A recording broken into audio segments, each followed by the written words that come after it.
What's up, everybody? Welcome to DFS by the Numbers. These are my Wednesday showdown picks for the Baltimore Ravens versus the Pittsburgh Steelers. And yes, Wednesday football. So very interesting here. And this could be possibly the worst showdown slate of the year. I mean, it's really bad game. 42-point game total where the Steelers are 10-point favorites. The Ravens are missing a ton of guys. And I'm really struggling to play any Ravens with confidence, honestly. But it should be fun. It's Wednesday football, something new, something cool. Another opportunity to make money. So for that reason, I am excited, and I can't wait to break it down. Before we get started, though, if you guys can leave a like, as always, subscribe if you have not yet. Would appreciate that a ton. But let's get into it here. I'm going to kind of make an example build here for four lineups, and I don't know what we're going to come up with, but it should be fun here. It should be a fun slate. It should be a really interesting slate. It's a tough slate, but I'm excited for it. So up top, Ben Roethlisberger here, 11,400. I like him a lot. I mean, he's going to have all his weapons, Claypool, Deontay Johnson, Juju Smith-Schuster, and with them having a 10-point with them being 10-point favorites, you'd think that they'd go out there and run the ball, right? Milk the clock a little bit if they get out front. That's just not something you really see the Steelers do. I mean, they pass the ball no matter where they're at in the game. So, not worried about them getting I'm not worried about them getting out ahead too much and just running the ball too much. I do think they're going to pass the ball because that's just something to do, especially at home. So, I am going to plug Ben Roethlisberger in there. Don't really like him at captain. I would rather go with guys like Deontay Johnson, Claypool, Juju, all that, but I do like him in the flex a lot. Jackson is going to be out, opening up something for Robert Griffin, and we'll talk about that soon, but I really like Deontay Johnson a lot. This dude is a beast, and he has kind of injury problems. We've seen him injured a lot this year, but as of late, he's been doing a little bit better. 26.1 DraftKings points in Week 11, 26.6 in Week 10. Of course, you're worried about those injury concerns. The dude's, quite frankly, made out of glass, but when he's not hurt, he is getting a ton of targets. We saw it there, 16 receptions, 11 receptions, 10 receptions, 15 in Week 7. So, yeah, Ben really likes this guy a lot. So I really like Deontay Johnson. Probably my favorite captain piece as well, so going to plug him in there. You got Claypool here, another guy that's really came on. I mean, there was that one game he absolutely went off. What he scored, 45.6 DraftKings points against Philadelphia. Kind of slowed down a little bit after that, but he came right back. 15.9 in Week 11, 21.3 in Week 10. The dude's getting a lot of targets. He's really involved in this offense. I think there's a lot of upside. So, yeah, I got to plug Claypool in here as well. 10 touchdowns on the year. And it's kind of weird. It's kind of weird seeing, Deontay Johnson and Claypool priced above Juju Smith-Schuster, who was the man last year. But Juju's been doing decent. Had a kind of a rough game last week before that, 22, 21, 13. He's been doing decent. It's just Claypool and Deontay Johnson are outperforming him, which is pretty weird to see. But I do think Juju is a fine play as well. I do think he has a lot of upside, 9,600. You get a little discount off of Deontay Johnson, off of Claypool, but I am going with Claypool and Johnson for this lineup in specific.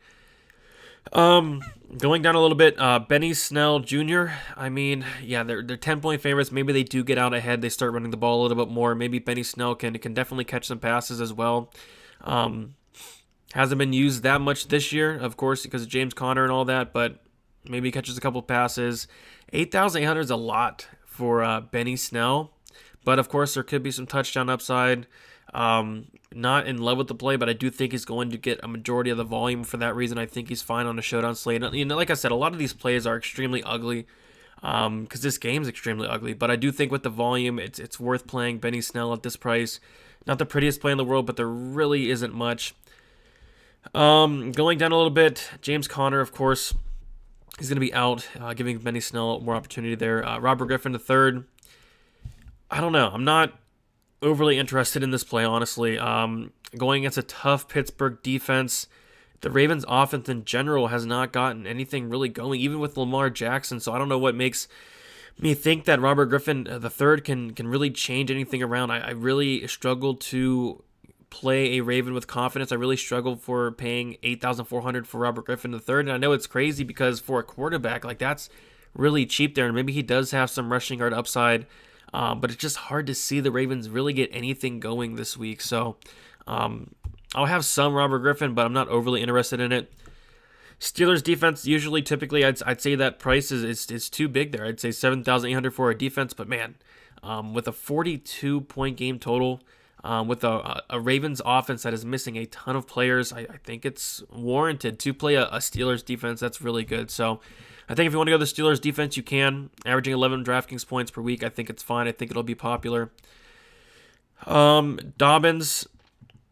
Yeah, I believe that Dobbins and Ingram are going to be eligible to play. So it's really hard to, even if they, I don't know, it's really hard to play these Raven running backs in general. I mean, if Dobbins and Ingram were out, it could obviously open up things for Gus Edwards, but that is not the case. They're like all three going to play. So they're going to have like 4 running backs that are all going to be in a little committee there. So it's really hard to, in general, play a Baltimore running back.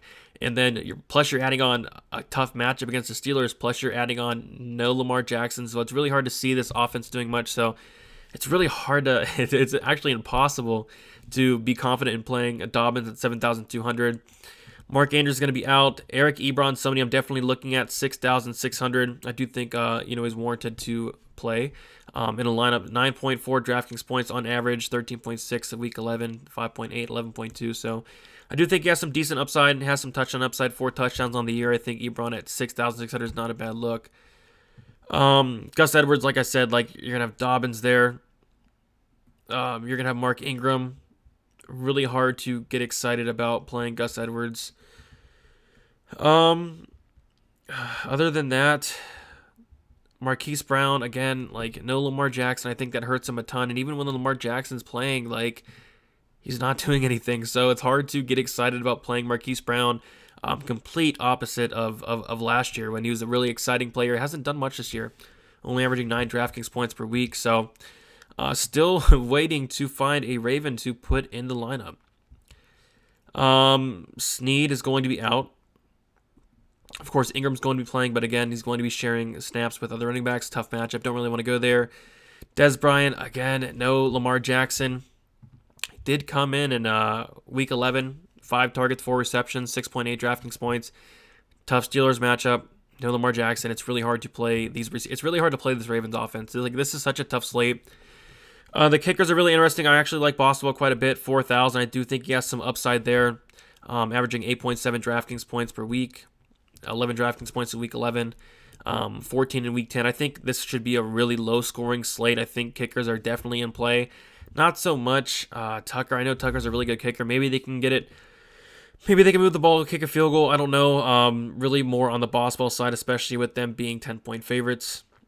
Washington, not all that interested in. So since Snead is out, they could open up things for Devin Duvernay, or however you spell it or pronounce it. It could open up things for him, but again, Robert Griffin, you never know.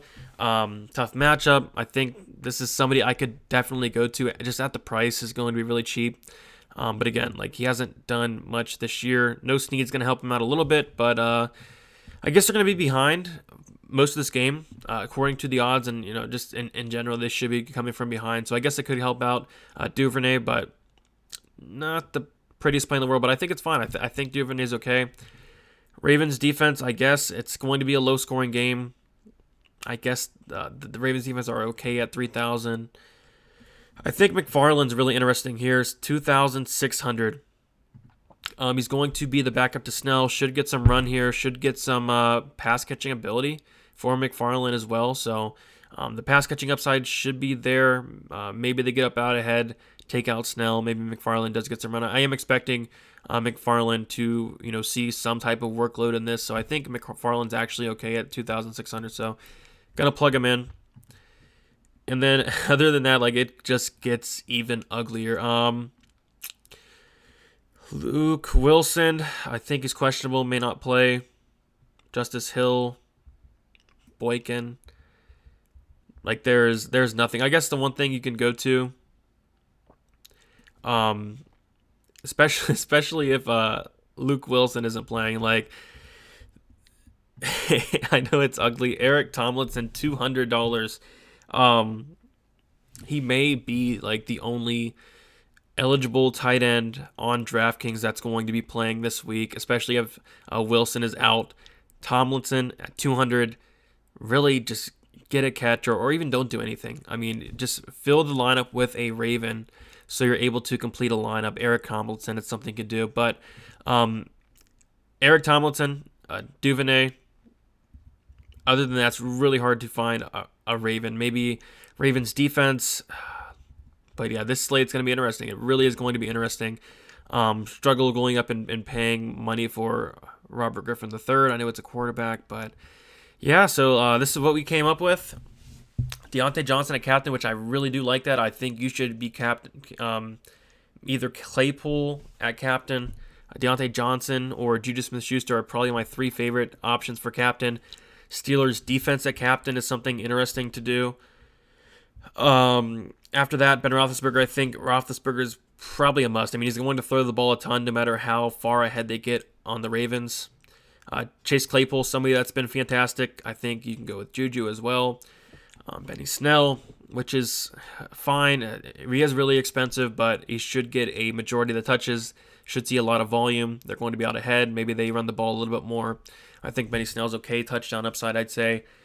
McFarland should be that 3rd round back possibly. Should get some run for sure. 2,600 I think is okay. Other than that, just punting at tight end with Tomlinson, who could very well be the only eligible tight end for the Ravens on DraftKings. So, wow, what a slate. I'm actually kind of looking forward to it. It should be fun. It's going to be ugly. Just play your Steelers wide receivers. Play Ebron. Play Ben Roethlisberger. It's hard to get excited about these Ravens, but you never know. Anything can happen, but it's just really hard to see them doing much in general, where they haven't done much all year with Lamar Jackson, to all of a sudden think they're going to do great against the Steelers with RG3, a really good defense. I don't know. It's ugly, but yeah, should be fun. And thank you guys so much for watching. If you get to hit the like button, subscribe if you have not yet. Always appreciated, and good luck on this very challenging slate. It should be interesting. Wednesday Night Football, let's get it.